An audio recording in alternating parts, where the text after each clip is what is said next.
Wow, we literally just got like a trade deadline in the offseason. That was insane. The couple of hours leading up to the roster freeze, there was a lot of rumors going around on Twitter of teams, looking to move certain guys or potential trades that could happen. And then we get to like 30 minutes left until the roster freeze, and nothing had really happened up until that point, and it was looking like it was just going to be a dud and there wasn't really going to be any big moves. And then things changed very quickly. We had a string of a couple minor trades. You had the Aidan Hill move, Dickinson going to Vancouver, McCann going to Toronto, which I think is pretty significant. And then out of nowhere, boom, we get a 3-team blockbuster trade between the Nashville Predators, the Philadelphia Flyers, and the Vegas Golden Knights. Stuff like this rarely ever happens in the NHL, so this is very exciting. I'm going to save that blockbuster trade to the end of the video, of course, save the best for last. If you're only watching this video to hear my thoughts on that trade, you can just skip to the end, I don't blame you. But first, we got to talk about some other trades. I guess I'll just go in the order in which these trades actually happened. First being a deal between the Sharks and the Coyotes that saw the San Jose Sharks acquire goaltender Aidan Hill along with a 2022 7th round pick in exchange for goaltender Joseph.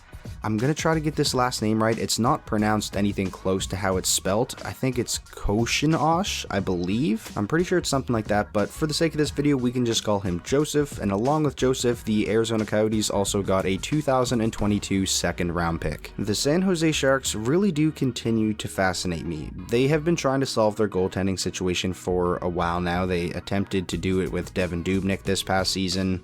Didn't really work out. Martin Jones hasn't been good for a long time. So now they go out and they trade away a 2nd round pick for Aidan Hill, who's 25 years old, only has 49 games of NHL experience, and in those 49 games has a career .909 save percentage. Is it an upgrade from Martin Jones? Yeah, but still, I don't like this move for San Jose. In my opinion, that's a team that should be stockpiling future assets and kind of heading into a rebuild. I mean, hopefully Aidan Hill can play well for San Jose and actually be a long-term solution in net for them, because he is only 25, and for goaltenders, 25 is still relatively young. It's a gamble though for sure for the San Jose Sharks, and even if Aidan Hill puts up, let's say, like a .915 save percentage this upcoming season, which I wouldn't count on that happening, I still wouldn't see San Jose as a playoff team. I just really don't know what the Sharks are doing. I don't even think the Sharks know what they're doing or what direction they're heading in. As far as this trade goes for the Arizona Coyotes, it makes sense because they're going to protect Darcy Kemper. Aidan Hill was most likely going to be left unprotected, so getting a 2nd round pick in return for a goaltender you could have potentially lost for nothing in the Seattle expansion draft, it's a no-brainer of a move. It's the same thing I said about Colorado trading away Ryan Graves. It's a smart thing to do. The next trade saw centerman Jason Dickinson sent to the Vancouver Canucks in exchange for a 2021 3rd round pick. There's not really a whole lot to unpack here. This move was literally just the Vancouver Canucks bolstering their depth. Jason Dickinson is 20 years old. He's actually currently a restricted free agent, so the Canucks are going to have to sign him to a new deal. As far as what Dickinson is as a player and what he can bring to the Vancouver Canucks, he's pretty much just a bottom 6 defensive specialist at this point in his career, and I don't really see him developing into anything more than that. His career high in points is only 22. Definitely not a player the Canucks are going to rely on to produce a ton of offense, but as a 3rd line shutdown forward that can win you a big face-off, kill some penalties, I think he's going to fit in nicely. He certainly adds some much needed depth to the Canucks bottom 6 that for the past couple of seasons has just been filled with older players on bad contracts, and it's definitely a bonus that Dickinson is only 26 years old. This is a guy who's probably going to be a pretty useful player for the Canucks for the foreseeable future. And from the Dallas Stars point of view, it's the same thing I said about the Aidan Hill and the Ryan Graves trades. Dickinson was going to be left unprotected by the Stars, so instead of potentially losing him for nothing, they get a 3rd round pick, which I think is pretty good value for Dickinson, honestly. Now getting into the more significant trades, this one saw Jared McCann acquired by the Toronto Maple Leafs in exchange for prospect Philip Hollander and a 7th round pick. I'm not sure what year the 7th round pick is, but I mean, it's a 7th round pick, who cares? This was basically just Philip Hollander for Jared McCann. Funny enough, Philip Hollander was actually originally drafted by the Penguins, I believe in 2018, and then he was sent to Toronto as part of the Kasperi Kapanen trade, so now Pittsburgh is just reacquiring him. This is yet another trade where a team is just getting something in return for a player they were going to leave unprotected. However, I don't like this by the Penguins. I mean, it makes sense to get something for someone you were going to lose, because if McCann was left unprotected, Seattle was going to take him him. I think it's almost guaranteed, but I just don't really get why Pittsburgh was going to leave Jared McCann unprotected in the first place. McCann is a very, very good player, so that's kind of confusing to me. I mean, they protected a guy like Brandon Tanev and I believe Teddy Bluger over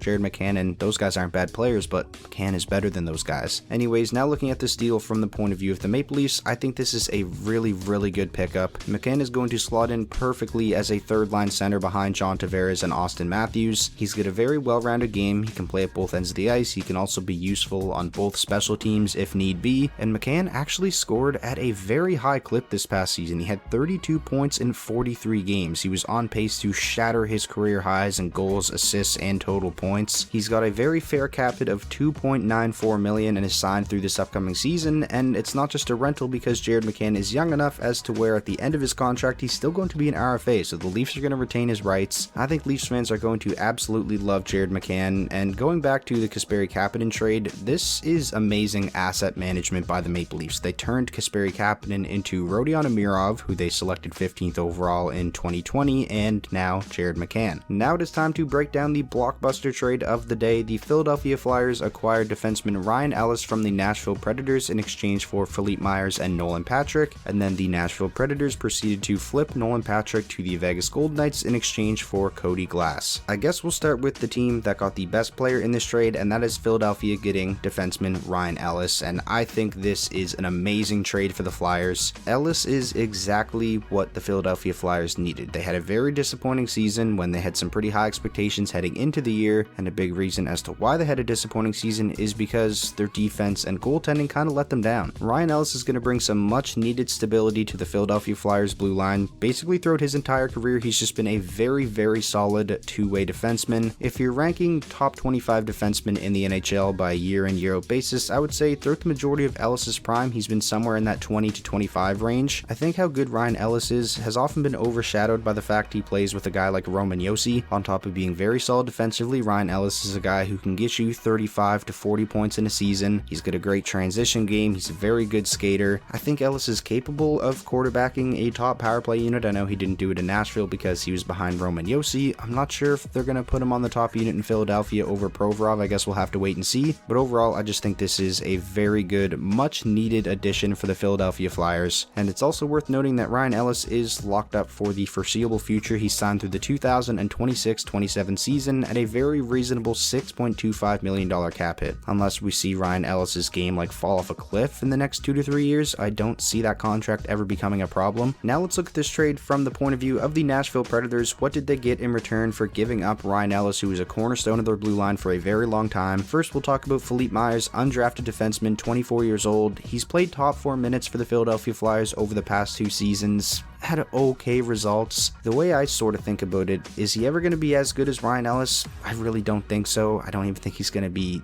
all that close to ever being as good as Ryan Ellis was at his peak, or even Ryan Ellis is right now. That being said, I would still say Philippe Myers is a pretty solid asset. Being only 24 years old, he still has a lot of room to grow, and going to Nashville, he's going to have a really good veteran mentor to learn from in Roman Josi. He didn't really have that in Philadelphia. Now focusing on the other asset the Predators got in this trade, Cody Glass, who was a 6th overall pick in the 2017 draft by the Golden Knights. Fun fact, the Golden Knights have now traded all 3 of the first round picks from the 2017 draft, Brandstrom, Suzuki, and now Glass. And I think for this trade to turn out to be really good for Nashville, they're really banking on Cody Glass developing into at least a borderline star, and I don't know if I see that happening at this point. Cody Glass has really struggled to stick at the NHL level over the past 2 seasons with Vegas, and you can use the argument, well, Vegas is a very good team, so it's harder for a rookie to come in and get a full-time job, and that's true, but Vegas's weakest position is the center position, and with Cody Glass being a center, him really not sticking in the NHL with Vegas, I don't think that's a great sign. Now, I'm certainly not writing Cody Glass off. He has put up very good numbers in all 3 of his stints in the American Hockey League. His NHL totals aren't awful, 22 points in 66 games, but based off of everything we've seen since he was drafted 6th overall in 2017, I have a hard time believing he's ever going to turn into a star centerman at this point. I definitely hope I'm wrong though, and hopefully this new opportunity and a chance for a fresh start, and hopefully a chance to play a full-time role in the NHL with Nashville can just do wonders for his career. And now for the final part of this trade, the Vegas Vegas Golden Knights acquiring Nolan Patrick from Nashville technically in exchange for Cody Glass. I feel like there isn't